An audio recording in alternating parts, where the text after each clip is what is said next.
dan salam budaya bagi saudaraku pecinta budaya Nusantara.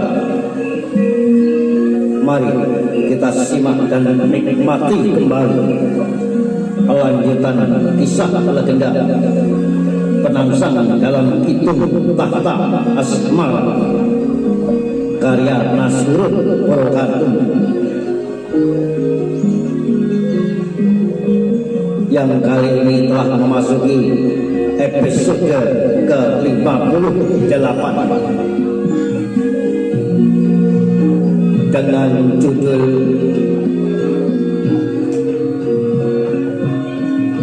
Sri Retno Puspito Sala. Saudara, di episode yang lalu telah dikisahkan rasa kegundahan dan kegelisahan sang Adipati Jipang Panolan Haryo Penangsang dengan datangnya mimpi-mimpi yang bertubi-tubi setiap malamnya. Ternyata Haryo Penangsang tengah dilanda kidung-kidung asmara dalam hatinya untuk segera menikah dan mencari seorang istri untuk dijadikan permaisuri di Kadipaten Jipang Panolan. Dan nampaknya impian itu akan segera terwujud. Haryo Penangsang telah dijodohkan salah satu murid Sunan Kudus yang bernama Sri Retno Puspito Sala, salah satu santri yang menetap di Pantai Kudus. Itulah perempuan yang akan dijodohkan menjadi istri pendamping Haryo Penangsang oleh sang guru Sunan Kudus.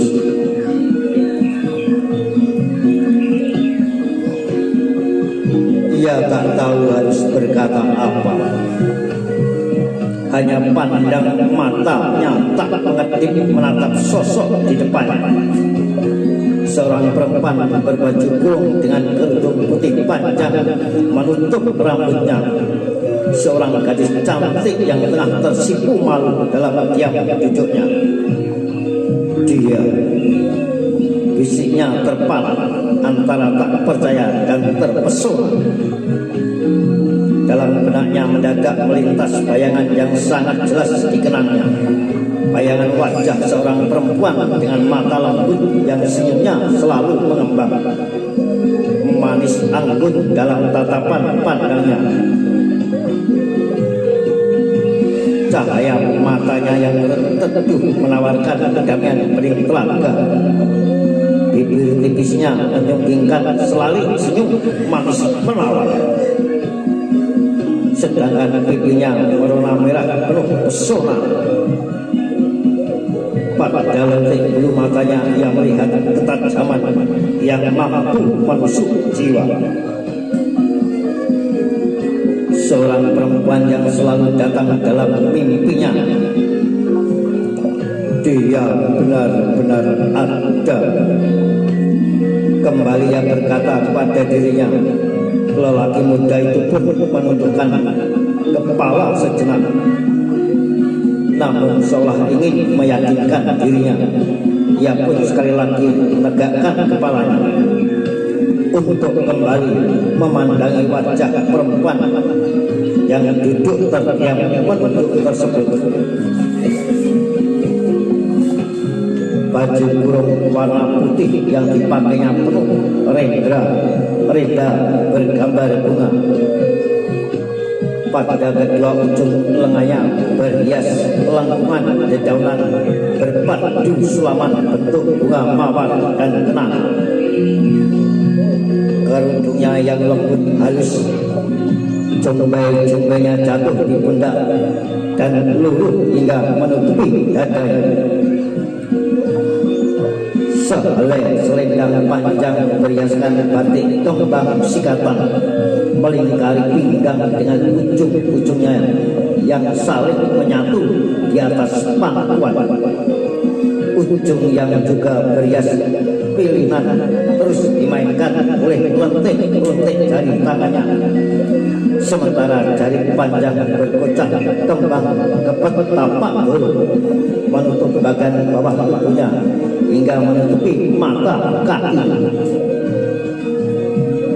Corak batik yang menonjolkan indahnya bunga-bunga mekar berpadu dengan kipas yang mengemrang menjadi makin lembut dengan hiasan tapak-tapak merpati, sebuah perlambang dari perjalanan kehidupan seorang gadis yang penuh gita asmara.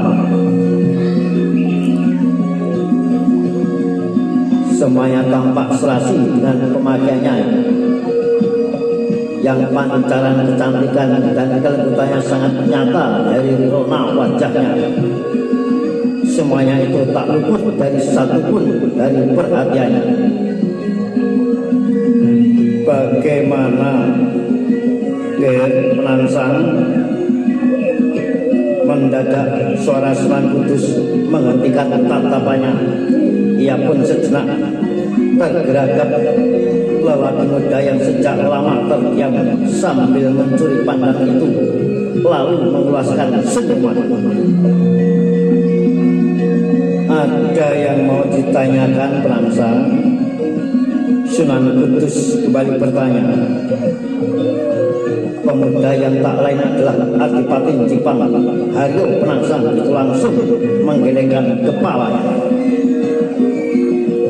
Bukan karena ia tak menyimpan banyak pertanyaan tentang perempuan yang duduk di depannya, karena sebenarnya ia datang melewati pintu kiri Jogo Satru. Penangsang seperti terus saja terpana melihatnya, terpesona bahkan terkesima.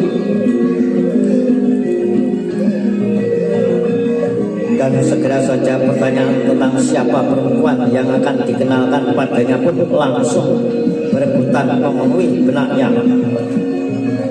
Bahkan sampai perempuan itu duduk di samping Nyai Dewi Ruhin, istri Sunan Kudus pun, ia masih ternganga, terpesona dan masih merasa tak percaya dengan yang baru saja dilihatnya. Penangsang benar-benar penasaran dibuatnya. Tapi entah kenapa seluruh pertanyaan yang menyesak di benak mendadak sirna dan seolah tak lagi membutuhkan jawaban. Apa yang dilihatnya seperti telah menjelaskan segalanya, menerangkan semua yang telah membuatnya penasaran sekian lama tentang mimpi yang sama yang selalu berulang dalam malam-malamnya. Sekedar perkenalan gendut cantik dan solehah ini namanya Sri Retno Puspitosari Namas Penangsang, kata Sunan Kudus memperkenalkan perempuan yang bersamanya. Gadis cantik yang duduk bersimpuh diapit oleh Sunan Kudus dan Nyai Dewi Ruhin. Gadis yang disebut namanya itu pun menganggukkan kepalanya, lalu mengaturkan sembah kepada lelaki muda Adipati Jipang sambil mengucapkan salam. Penangsang membalas salamnya dan mengeja namanya dalam hati. Sri Retno Puspitosari. Demikian ucapnya Haryo Penangsang dalam hati. Dan yang duduk di sebelah istri saya ini adalah ibundanya Nyai Gedeng Ujung Namas Penangsang. Lanjut Sunan Kudus mengenalkan seorang perempuan Parubaya yang duduk di sebelah Nyai Dewi Ruhin. Seorang perempuan yang berpakaian sama dengan anak perempuannya, berbaju kurung panjang dan berkerudung putih yang penuh renda berias corak bunga-bunga.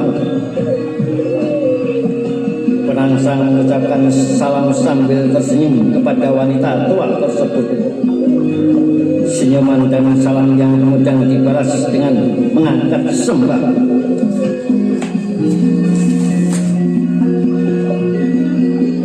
Retno Puspitasari ini adalah anak tunggal dari almarhum Ki Gedeng Hitung.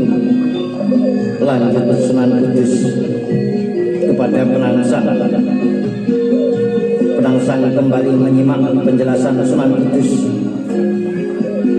Kemudian berceritalah gurunya itu tentang diri Sri Retno Puspitasari, sosok perempuan berkerudung yang duduk bersimpuh di depannya, seorang gadis yang berasal dari tlatah pinggiran Kadipaten Jepang, yaitu Dusun Udung yang merupakan tanah kelahiran Sunan Kudus. Sejak kecil Puspitasari telah ditinggal mati ayahnya, Ki Gedeng Hitung, yang merupakan santri pertama dari Sunan Kudus, ayah Sunan Kudus yang bernama asli Sayyid Usman Haji. Ki Gedeng Hitung meninggal bersamaan dengan gurunya yang merupakan Senopati Ageng Kasultanan Demak ketika mereka berperang menaklukkan serangan Gerindra Wardana yang hendak menghancurkan Demak Guntur. Sejak itulah Puspitasari dan ibunya dipercaya untuk mendiami dalam Udung menemani ibunda Sunan Kudus. Karena setelah kematian ayahnya yang Sunan Kudus tidak lagi berdiam di Udung, tetapi pindah ke Demak menggantikan ayahnya menjadi tumenggung sekaligus imam Masjid Agung Demak Binto. Baru setelah berdiri pesantren putri di Kudus, Puspitasari ikut dengan Sunan Kudus. Minatnya yang besar untuk mendalami agama membuat gadis itu meninggalkan Dusun Udung. Kehidupan barunya sebagai santri putri di Panti Kudus membuatnya bahagia. Apalagi Puspitasari merupakan teman bermain Dewi Ayu Projo Binabar, putri Sunan Kudus sejak keduanya masih menempati dalam Udung.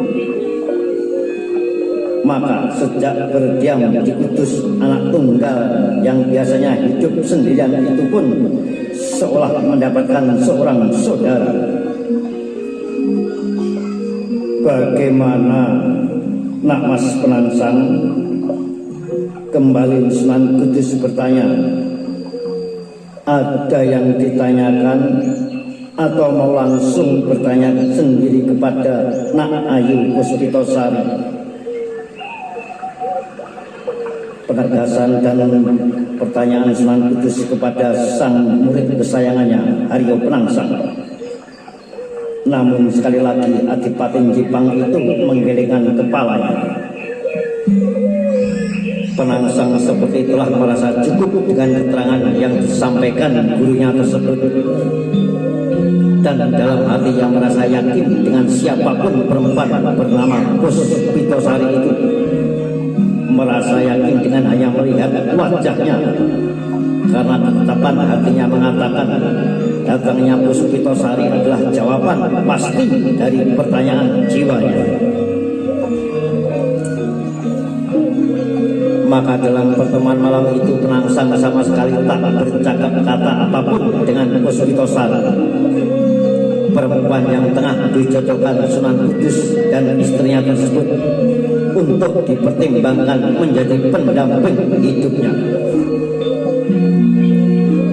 Sudah saatnya Nak Mas Penangsang membangun keluarga sakinah, keluarga yang akan memberikan ketenangan dalam kehidupan, keluarga mawaddah warahmah yang dibangun penuh rasa cinta dan juga kasih sayang.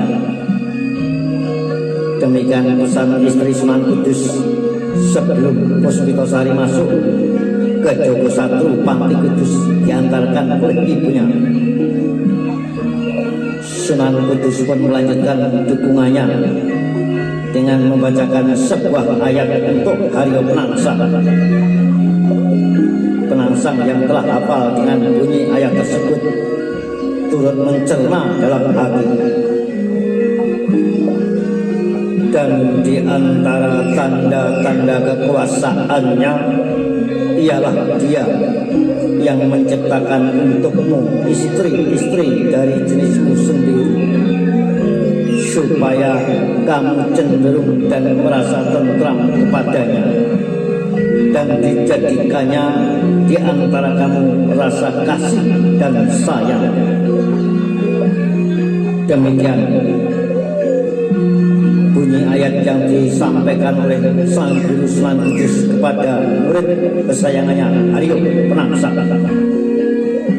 Namun entah perasaan dari mana, meskipun dia tak mengucapkan satu kata pun kepada perempuan itu, hatinya merasa yakin bahwa Puspitasari adalah pilihan hatinya, perempuan yang selama ini dinantikan kedatangannya, perempuan yang justru telah mendahului menemuinya lewat mimpi-mimpinya yang berulang. Dan merasa yakin itu tak berkurang ketika kemudian Puspitasari dan ibunya keluar ruangan, keluar dari ruang tamu Pantai Kudus dengan diiringkan Nyai Dewi Ruhil untuk kembali ke pondok.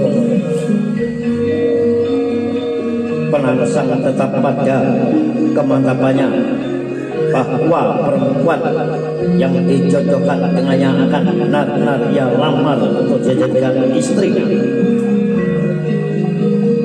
Dialah calon ibunda dari anak-anakku kelak. Penangsang menarik napas lega hingga setelah perempuan itu masuk ke dalam pondok dan pertemuan itu usai, Penangsang pun berbincang-bincang dengan Sunan Kudus dan juga Patih Mataun yang telah menemani datang dari Jipang Padua. Menurut Pantas, mimpi adalah cerminan keinginan seseorang saat dia sadar, yang didapatkannya pada saat tidur. Dan Penangsang telah mengalami hal itu. Yang apa pertemuan dengan Puspitasari malam ini adalah jawabannya. Demikian ungkapan dan pertanyaan Haryo Penangsang kepada Sang Guru Sunan Kudus. Sunan Kudus pun agak tersentak. Maksudnya seolah tidak tahu Sunan Kudus pura-pura bertanya. Nah saudara, sampai berjumpa kembali di lanjutan kisah Legenda Penangsang dalam Kidung Tahta Asmara di episode berikutnya. Salam Rahayu, salam budaya, sampai jumpa.